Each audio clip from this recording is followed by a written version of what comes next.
Good morning, Savers. We are on the job site of a BD Exteriors project. I talked to you about visiting a job site and getting a little tour from Brian. And we're on the back of the truck right now where a set of plans are. This would be the elevation views. So these are looking at the front and the rear of the house. So if we take a look at this rear elevation view right now, and take a look at the rear elevation, we're actually at a 45-degree angle, so it wouldn't line up quite right, but if you looked at it straight on, right? And we're gonna swing around and look at the front of the house. Notice those beams, those arches, really cool feature with some of the timber work that they've got in there. And right now they are working on, actually you're putting on what for exterior? Cladding this stuff right now? Yeah, so they're doing cedar wraps on the beams underneath, and then we're putting on the hardy shingle fiber cement pre-finished underneath there. Other guys are working up in this gable here, doing some vertical siding. You can see the vertical siding on here is a primed product. We couldn't get that pre-finished, so our painter is gonna paint that here next Tuesday when it warms up a little bit, and then everything on the exterior will be finished out. Okay, so let's talk a little bit about the material selection, just because I'm curious. Siding, the vertical siding and the horizontal, none of that is steel, or it's all hardy? Nope, the siding is all LP Smart Side. Okay. Pre-finished by Diamond Coat pre-finishing. And the other stuff that we talked about is primed. That's a new panel that came out that's a smooth texture instead of the deeper wood grain. So okay, kind of giving it two different looks on the same wall. Adds a touch of design to it. Same with the trim boards. The trim boards are smooth, with the siding is wood grain. Okay. So this is what some like texture variation.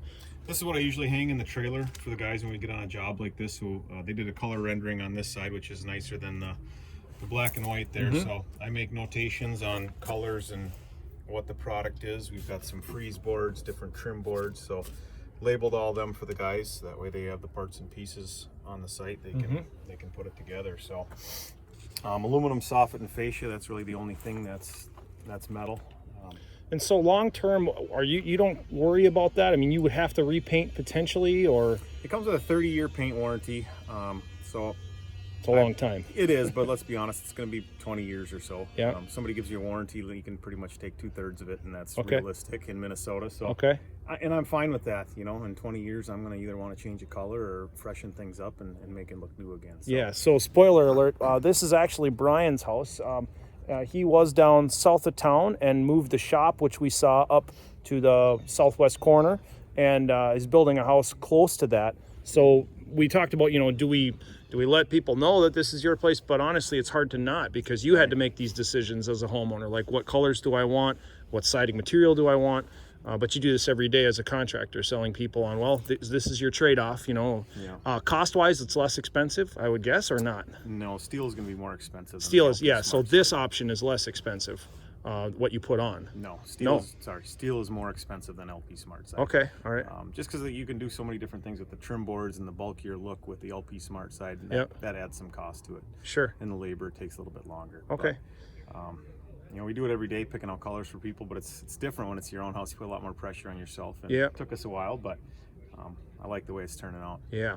Okay, so we are going to head over to the front. We're not going to look too much more at the plans, but there would be detailed drawings in here regarding all of the subcontractor work, I would guess. There's a plumbing and an electrical page, stuff like that. There's 28 pages of this plan. It's very put together. ADS Designs put it together for me. Yep, so ADS, yeah, and they would do the drawings and basically work with you to get a final plan, starting from sketches and concepts and ideas, and like, I like this feature, and then they would do a working drawing that you could give to every contractor. They would estimate it. Yep. Yeah, this process started about 1.5 years ago with the design process, and we got that done, and then you go to permitting and zoning and all that. Okay, so since you dug the hole, or is it patio home? Do you have a hole? There's a basement. There's a basement. Okay, so how long since you've dug the hole on I think we this? started April 27th. Okay. It's the 10th of September today. Yep. Some slight holdbacks with materials and shortages on stuff and shipping with COVID stuff and shutdowns, but other than that, it's gone pretty smoothly. It takes time. Yeah, about 4.5 months is what you're at right now. Yep. Typically 3 months would be really fast. 5 to 6 months would be typical. Realistic for a custom. Okay, so there's a lot going on the job site today.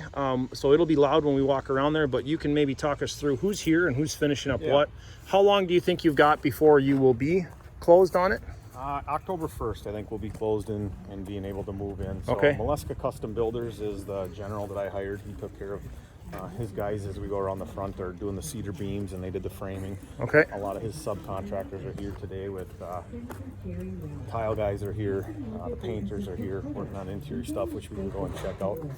So let's just talk about the beams to start, because I wanted to do a timber framed house and I couldn't find a contractor that would be willing to do timber framing because it's just more risky. Yeah. Now this is more just exterior gable, but Maleska does this, and is it kind of coming back, or was it quite a bit more, or all the above? Never really priced it out to see what was more expensive, but you know, it is something he could take care of with a timber frame that is supporting everything in there. And these guys put the posts in. Everything was milled. I can't remember who he had mill it, but it was in Sauk Rapids. The guy has a shop and mills them, and then got John engineered stamped. Kirchner, I bet. If it was Sauk Rapids, is it white oak? What is the material? Do you know? Yeah, that's white oak. I think it the rest is. of it's cedar. Cool. Yeah, it's beautiful. Really cool, and just not common, because to make a truss out of that, you saw in the Clear Lake Township video when we watched that one, it was easier for them to truss a lot of that because it's just cheaper to make components and stamp them together. Yeah. But it's old school, right? It's how things used to be framed out of logs, and it's a little bit more involved. And when you look at those joints and everything, we'll get up close to them. That's cool. It's craftsmanship, right? That's Yeah. And there's a metal gusset that goes on top of it that kind of finishes it out. Okay. And then these here are for these are decorative. These aren't supporting anything, but they go. You can see the one in the front of the garage there. Oh yeah. That's not framed in. That's just for looks. But the one in the front here and the one on the porch is framed in. Okay, so are they just hung there then? Yeah, they're put in. We put backer in before we put the soffit in. Yep. And then that 8-inch GRK screws up to there and Torque stuff on top of screws. that. Torque screws, everybody. Star Drive, that's where it's at. Betcha. Yeah. You know, they're only like $17 a piece, but Yep, well, they So- get it done. So this driveway was just poured yesterday, so talking about how fast things come together. A lot of concrete here, square footage wise. When we do some of our estimation, you're looking at 30 yards. I don't know, you got... I don't even know how many A yards lot. it was. You got a I'll get lot. it when I get the bill, I guess. Yeah, right. So the rest of the house is finished on the exterior. Just this little bit that you guys saw is what's left. They've been staging stuff in the garage, working on trims and painting and Sure, so we get a garage floor in and we can work out of this. This is trim packages here, so when we go inside, we'll see they're putting up shelving. There's some melamine shelving right back here. Take a look at the steam coming off the roof. It was a cold morning this morning. And your finished carpenters would be installing all this melamine shelving, so pressed board or OSB, not OSB, composite. And did you do mostly, looks like white trim on the inside? yeah, Okay. most of it's white.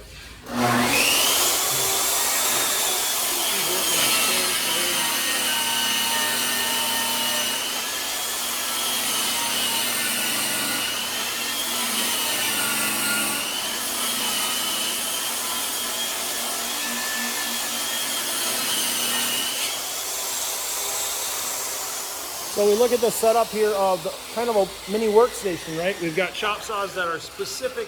They've actually got enough saws set up that they've just got a crosscut saw. Well, they got plenty of tools around here. So we can head walk inside. inside? Sure.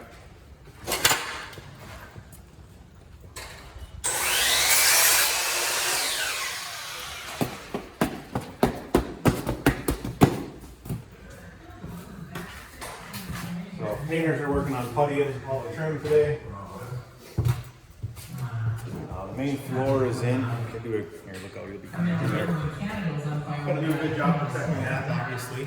But So during the project, we put down this material just to allow everybody to walk around and not damage the floor. Sure.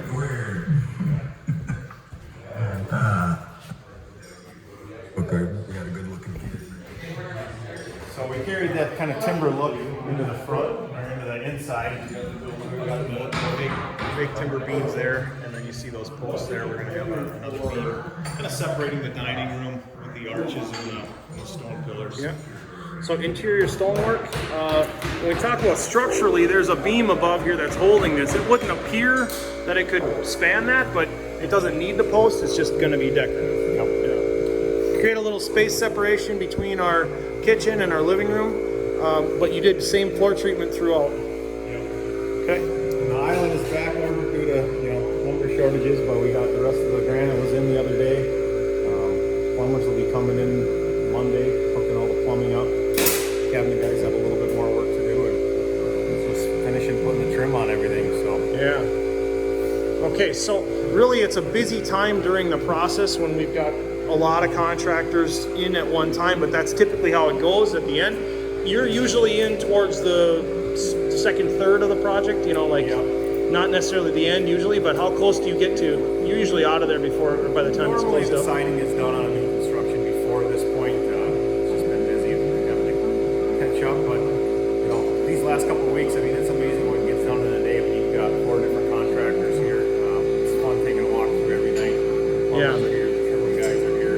Flooring starts going in and it starts taking shape really fast. So let's head outside. I'll ask you a couple questions that I came up with, or somewhere a little quieter. That compressor's loud. Upstairs, probably. Oh, sure, yeah. Let's...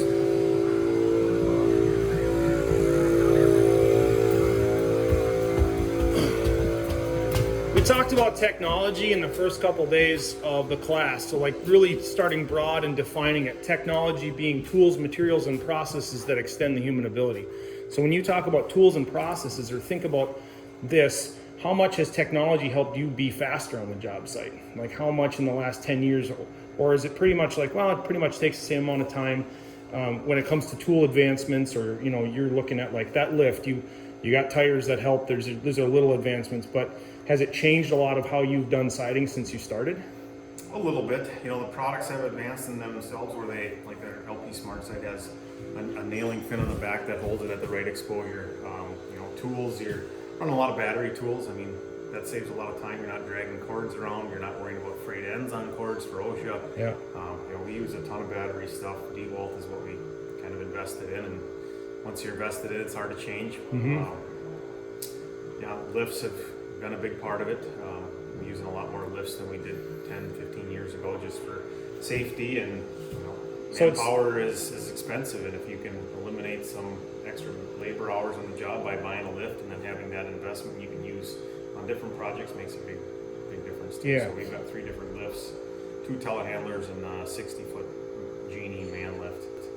So on that side, looking at it, just like it's still a physical job. You're moving up and down off of ladders, etc. But do you think it's gotten a little bit easier that way, just physically, less smashing a finger, less, or is there still that reality? I don't know. Every trade is different. If you're looking at the siding portion of things, yes, things have gotten easier.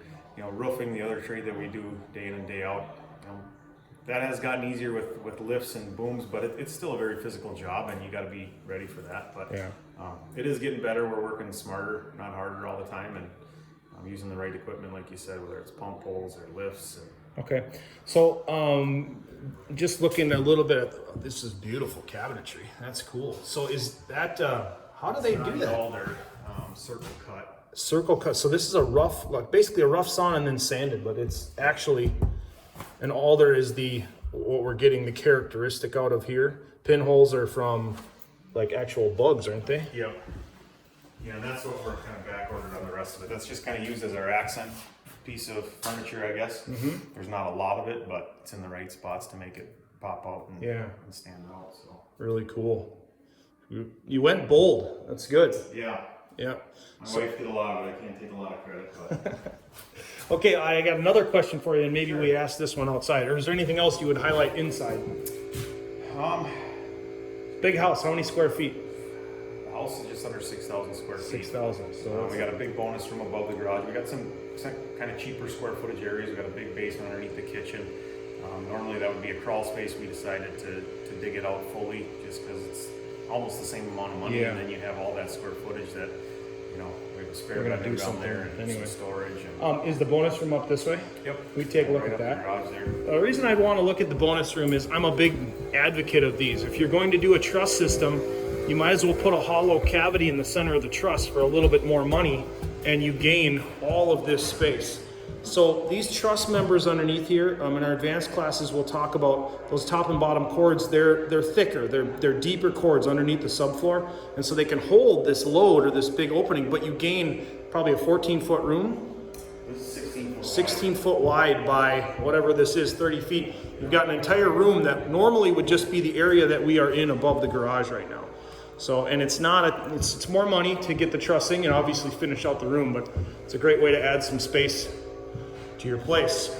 Cheap square footage for sure. Yeah, cheap square footage. So the question I have regarding exteriors, I talked a little bit to the students already about one of the things that will end a home's life prematurely or really erode it is moisture and water. Water damage to interior lumber or just anything inside that gets wet. So you deal in that world a lot between roofing and siding.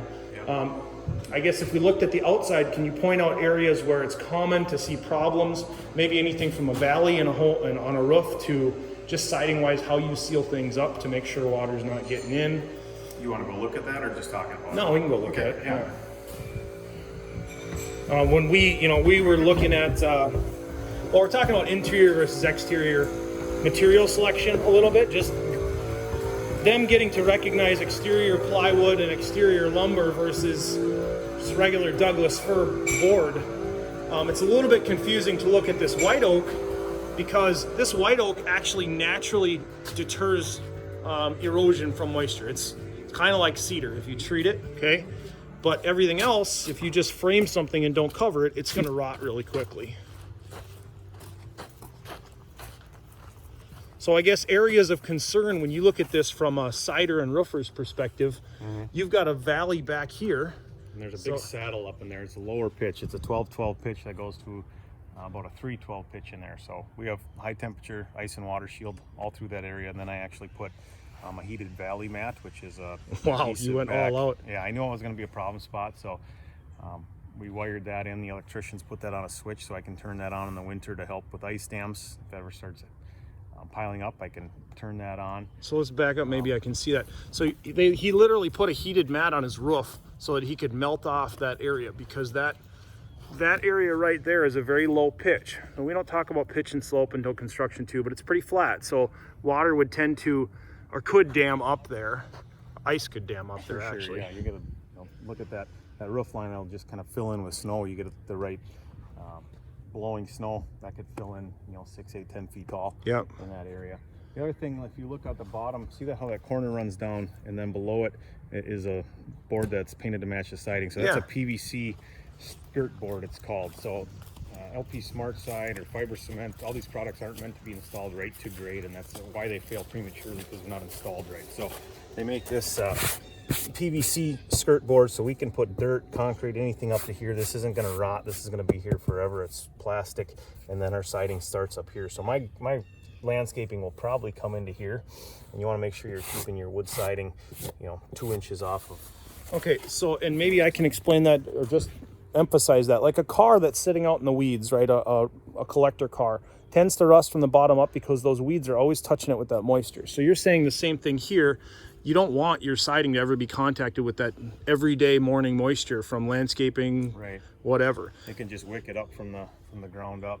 Yep. So typically on a home, you would also maybe see a block, your block foundation be exposed for one course, something like that. But over time and landscaping, people don't pay attention to it, and pretty soon they've got that bottom 2 courses rotting away. And then even worse, okay, so then let's say that course of siding rots away, and now you've got water coming in and touching that sill plate. And if that's not treated, all of a sudden you've got a wall knuckling in on itself. And that happened to us on our cabin. We had our back wall dropped 4 inches. Wow. 1950s cottage. We had to jack it up, actually reframe the entire rear wall because it just knuckled in on itself from exposure to moisture. You talked about exposed blocks, so you'll see that on the garage. On the garage, you can do that. Now with the energy codes, we have to have the foam insulation on the outside to get that thermal break. Yep. So your options are either cover it with aluminum trim coil, which is what is down here. It's very flimsy, dense, easy. So we're going to cover that completely with dirt, and then again be on that skirt board. Another area people don't do correctly is drip cap flashing. This siding is cut up above there 3/8 of an inch to allow that water to come out here, and this siding's not sitting in it. When we cut this, we have to paint the bottom edge of this board to treat it so it doesn't soak up moisture. Sure. This would be another area of concern, kind of another goofy valley area. So you see that metal flashing sticking out of the corner, so that's just bringing it past that corner. And then there's a kick out area Yep. So Right he's there. talking about that little flashing right there, and you can actually see the water being deflected just from moisture runoff right now, but it keeps it away from the siding. That's the Yep. purpose. Keeps it away from the siding. And then we've got our drip edge, which we haven't talked about anything roofing yet, but this is actually doing its job right now, right? It's dripping off and away from the fascia board, which is right here, and just dripping down onto concrete. And if our slopes and our concrete are right, then the water goes the right way and runs off into the yard. And we will put a gutter up there once we're finished and just eliminate that ice hazard. And you do gutters as well. Correct. Yep. Yep. So they would do the roofing portion. You chose a little bit different shingle style. I noticed that. Or is it Yeah, more? it's a slate look-alike. Just a designer shingles, add a little bit different look. Yep. So some other features on the backside. Dog door. You bet. Yeah. Dog gets the good life in the heated garage, I'm guessing. Yep. But to plan that in rather than cut it in, because I cut mine into my shop and it's not nearly as neat and nice, and it actually is a big energy loss when it comes to bleeding that air in and out. Okay, well, what else haven't I asked you yet? That was quite a bit. When you're gonna help me move in? How many kids you got in the class? Who moves in at the beginning of hunting season? No, right? It was supposed to be done September 1st when we all started, but Yeah. that happened. So let's just talk a little bit about the lifestyle. You are heading out on a Colorado elk hunting trip. Yep. Is it Colorado? Idaho. Idaho. So you've been going there quite a while. You enjoy hunting. What else do you Absolutely. do for pastimes besides side and roof houses? You know, hunting. I do bow fishing in the summertime. Anything outdoors. I love planting food plots for deer, working outside. I'm looking forward to landscaping this place and just doing the physical work to make things beautiful. It's kind of what I do, why I chose this path. I like seeing things go from start to finish, and how the homeowners react when they're done and they pull up and it looks awesome. And Yeah, they you've start given to new work, life so, to a lot of old places for sure. So the Yeah. remodel side of it's pretty cool too. Yeah, I and like people. that. We don't do a lot of new construction, but remodel is get to work with the customers start to finish and Yeah. see it through. Well, it is a beautiful place. Thank you. If we want to just head up front, I just want to look a little or watch a little bit as people work, because we don't get to see that. So these are tradespeople, right, that do this all day, every day.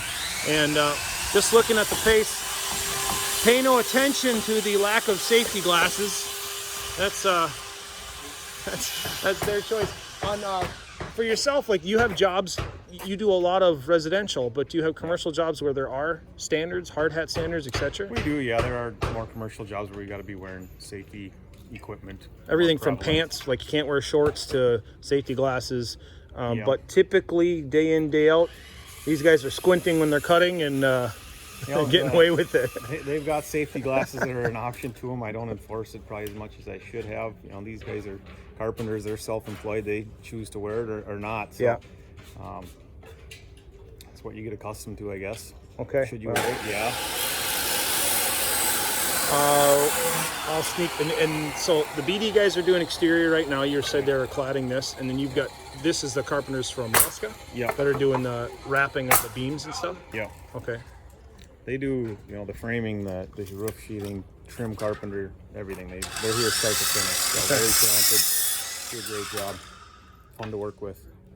Yeah. Okay, so maybe I should differentiate that a little bit more too. So the general contractor, Molesca, their carpenters are here really from start to finish, and they'll Yep. take on a lot of the sub work that, well, you're doing your own siding, so you had to talk Yep. to them and say, I want to do my own siding, my own roofing, because I do that. Yep. But did you take on anything else in the project? No, that was it. That was it? Yep. Everything else was, hey, I want a house, let's design it, and Correct. and then you're going to build it. Okay. All right. Okay, I'm going to say thanks at this point to Brian for opening up your doors and the company doors as well. We hope to continue to work with you guys in the future and just continue to learn from this process.